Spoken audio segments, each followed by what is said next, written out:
we are at the Fairbanks Public Shooting Range, and as you can imagine, the day before moose season opens, everybody and their brother's here.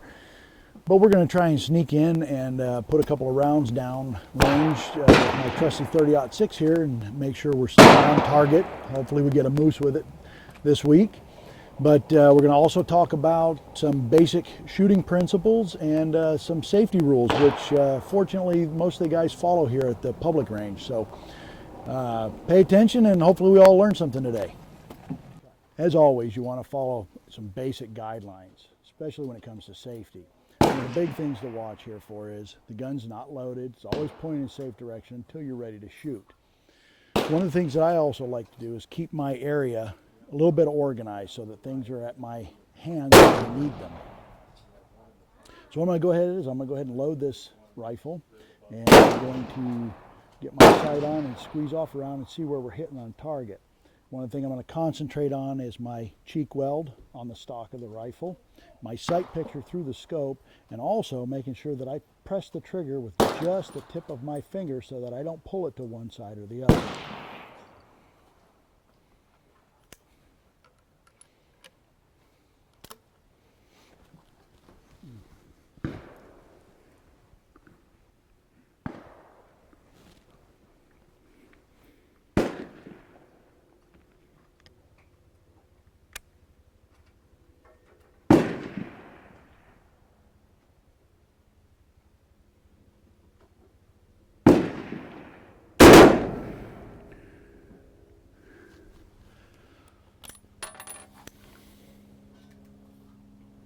This rifle, it's a lot bit easier to keep an eye on those safety precautions because it's a single shot rifle. A lot of guys will come out here and they'll like to load up their bolt action rifle or their lever action rifle with as much ammo as the magazine will hold. While that's okay to do as long as you're conscious of the safety rules, it's a lot easier to just do one round at a time. We're a little bit high on that last shot, but I think I pulled it some, so we're going to adjust a little bit.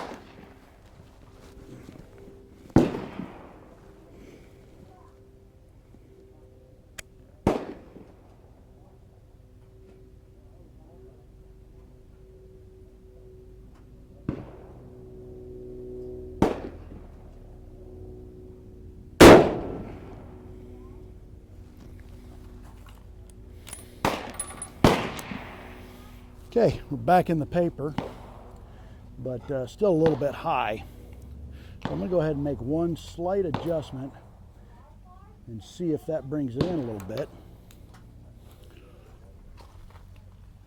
Make sure and keep a hold of these. You don't want to lose them, that's for certain. Most modern scopes have adjustments right on it and tell you which way to turn it to go down. This one, for example, one click equals 1/4 inch at 100 yards, and I was roughly 1.5 inches high. So I'm going to go 4 clicks and see where we get.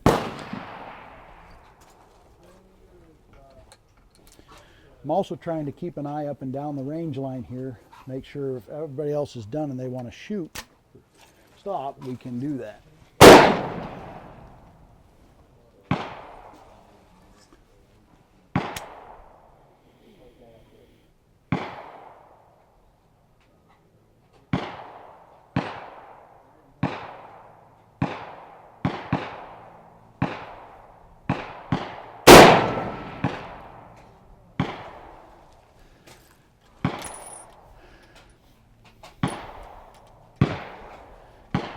All right, looks like that round hit just a little bit low of center. Yeah. And we're off to the right just a shade. So I'm going to cut that distance in half going back up. So remember I had 4 clicks down, I just went 2 clicks back up. I'm going to go to my left. 1 or 2 clicks. In theory, this should put us dead on.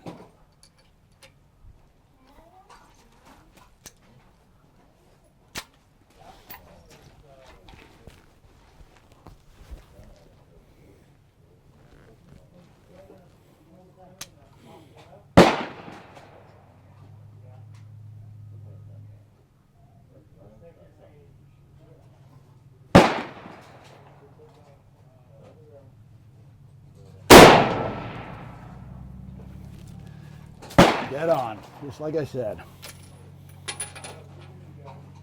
All right, so now that I'm done making my adjustments on my turrets here, I'm going to go ahead and put my cap back on. Although I don't think it makes a lot of difference, I do believe that any amount of dust you can keep off of it, the better off it's going to be. And as we mentioned, one of the things that you really want to pay attention to is how you're shooting on the range. Shooting off the bag is a lot of fun. It puts bullets down range, but this isn't how you shoot in the field. Some guys will lay across a rucksack or something like that, and that works well. So I brought along my shooting stick, and I'll put a couple rounds downrange with it like that. And then I also brought along my hunting gloves, because that's going to give you a little bit different feel in your hands as you're holding the rifle. And we're going to shoot like that as well here in just a few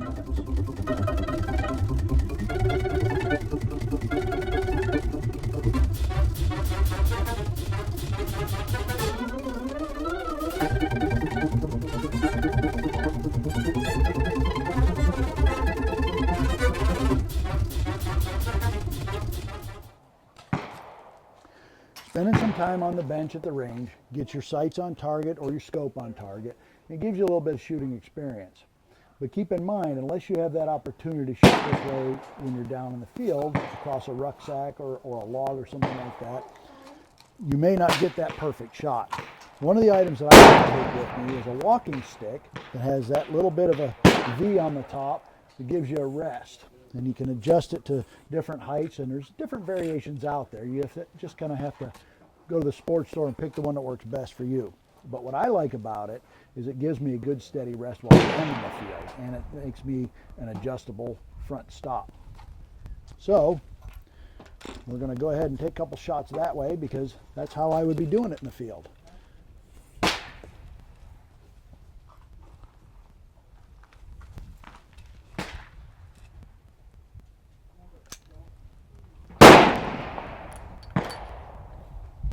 And as you can see, one of the benefits is that it holds up the front of your rifle nice and smooth for you.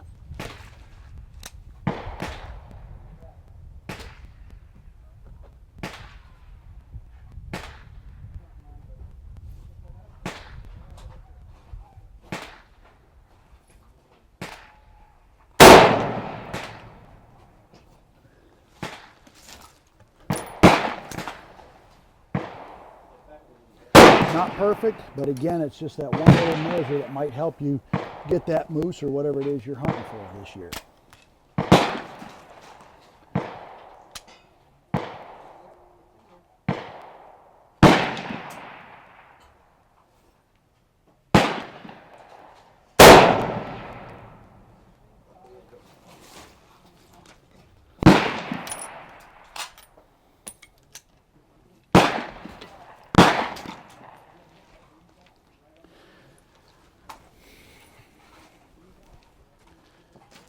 And last but not least is the offhand shot.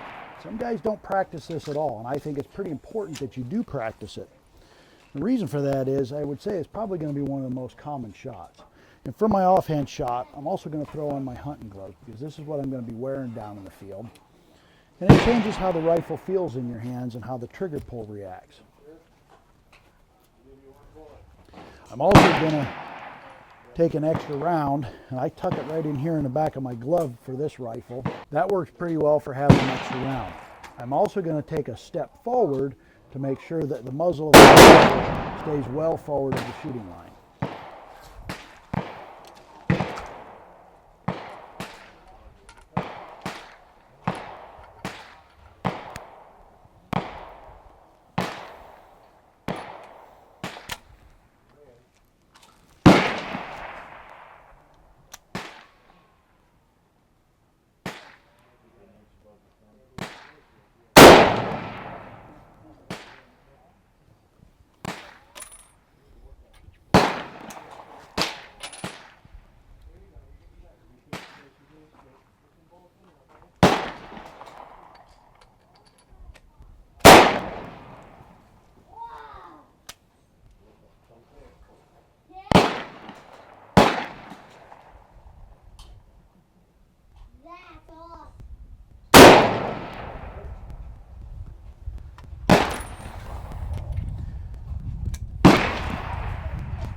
So there's a couple variations on how we're going to shoot downrange and even here at the range using the bags. I'm going to go ahead and police up my gear now. I think we're done here on this range, and we're going to head for home and get gear ready.